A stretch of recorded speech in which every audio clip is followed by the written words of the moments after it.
بسم اللہ الرحمن الرحیم۔ حضرت محمد صلی اللہ علیہ وآلہ وسلم کی پسندیدہ غذائیں اور ان کے فوائد۔ کھجور اہل عرب عموماً خوراک کے طور پر استعمال کرتے تھے۔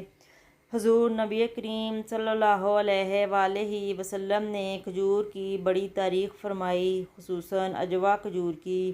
حضور نبی کریم صلی اللہ علیہ وآلہ وسلم کو کھجور بہت زیادہ پسند تھی اور اس کا بہت زیادہ استعمال فرماتے تھے۔ رسول اکرم صلی اللہ علیہ وآلہ وسلم کا ارشاد ہے کہ جو شخص روزانہ صبح کے وقت 7 عجوا کھجوریں کھا لیا کریں، اسے اس دن زہر اور جادو سے کوئی نقصان نہیں پہنچا سکتا۔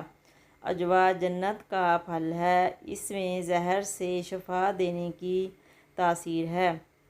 روغن زیتون۔ حضرت محمد صلی اللہ علیہ وآلہ وسلم نے روغن زیتون کو بہت پسند فرمایا۔ نبی کریم صلی اللہ علیہ وآلہ وسلم روٹی کو روغن زیتون سے چوپڑ کر تناول فرماتے تھے۔ زیتون کا استعمال اور مالش کا استعمال کرو، اس لیے کہ وہ مبارک درخت سے پیدا ہوتا ہے۔ زیتون کا تیل دنیا کا واحد تیل ہے جو چربی میں تبدیل نہیں ہوتا۔ یہ امراض قلب اور موٹاپے سے بچنے کے لیے انتہائی مفید ہے۔ دل کی بیماریوں سے محفوظ رہتے ہیں۔ زیتون جوڑوں اور پٹھوں کے درد، سانس کی بیماریاں، کولیسٹرول کے مسائل، بلڈ پریشر، گردوں کے امراض، موٹاپے اور فالج سمیت مختلف امراض سے انسان کو محفوظ رکھنے کی غیر معمولی صلاحیت رکھتے ہیں۔ کدو۔ حضور نبی کریم صلی اللہ علیہ وآلہ وسلم کو سبزیوں میں کدو بہت پسند تھا۔ حضرت انس رضی اللہ عنہا سے روایت ہے کہ آپ صلی اللہ علیہ وآلہ وسلم کو ایک دعوت میں جو کی روٹی اور کدو کا گوشت شوربہ پیش کیا گیا۔ میں نے حضور نبی کریم صلی اللہ علیہ وسلم کو دیکھا کہ پیالے کے کناروں سے کدو تلاش فرما کر تناول فرما رہے تھے۔ میں اس روز کے بعد ہمیشہ کدو کو پسند کرنے لگا۔ کدو زود ہضم، صحت بخش اور دماغی صلاحیتوں کو بڑھانے والی سبزی ہے۔ کدو مفروح قلب، جگر اور اعصاب کے لیے بھی مفید سبزی ہے، اس لیے حضور اکرم صلی اللہ علیہ وآلہ وسلم کدو کو بہت زیادہ پسند فرماتے تھے۔ شہد۔ رسول اکرم صلی اللہ علیہ وآلہ وسلم کو شہد بہت پسند تھا اور اس کا بہت زیادہ استعمال فرماتے تھے۔ حضرت عائشہ رضی اللہ عنہا سے روایت ہے کہ آپ صلی اللہ علیہ وآلہ وسلم شہد پسند فرماتے تھے۔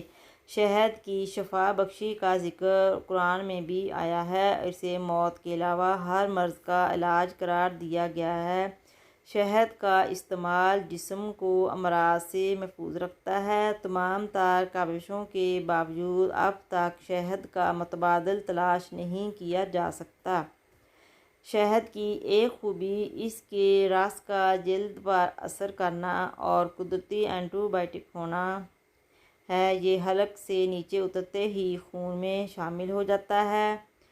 نوزائیدہ بچے سے لے کر قلب مریض تک سب کے لیے غذا بھی ہے اور دوا بھی ہے، اسی لیے اس کا زیادہ استعمال کیا جائے۔ دودھ۔ رسول اکرم صلی اللہ علیہ وآلہ وسلم کی پسندیدہ غذا دودھ رہی۔ نبی کریم صلی اللہ علیہ وآلہ وسلم کو دودھ بہت پسند تھا۔ آپ صلی اللہ علیہ وآلہ وسلم اکثر گائے اور بکری کا دودھ استعمال فرماتے۔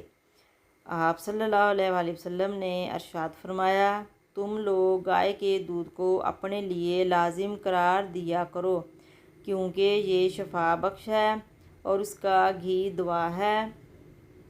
جن علاقوں کے لوگ دودھ زیادہ استعمال کرتے ہیں ان کی عمریں بھی زیادہ ہوتی ہیں، اس لیے دودھ ہڈیوں کے لیے بہت زیادہ مفید ہے۔